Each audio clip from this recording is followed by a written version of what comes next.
Ito ay rated SPG. Striktong patnubay at gabay ng magulang ang kailangan. Maaaring may masiselang tema, lengguwahe, karahasan, sexual, horror o droga na hindi angkop sa mga... Gulong-gulo na nga itong si Eira kung sino nga ang papanigan niya at kung sino nga ang nagsasabi ng totoo, kung si Attorney Renan ba or ito ngang si Lilet na kapatid niya.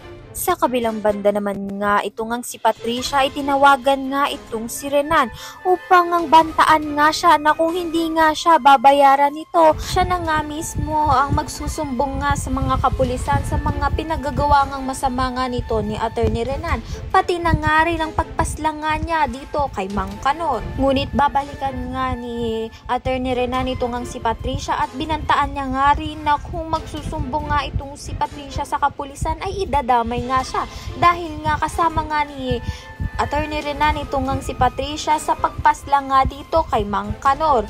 Sa kabilang banda naman nga itong si Lilet pati na nga rin si Lorena ay desidido na ngang kasuhan nga itong si Attorney Renan dahil nga iisa nga ang ebidensyang hawak-hawak nga nila at malaki na nga ang tsansa na maipakulong na nga nila itong si Attorney Renan.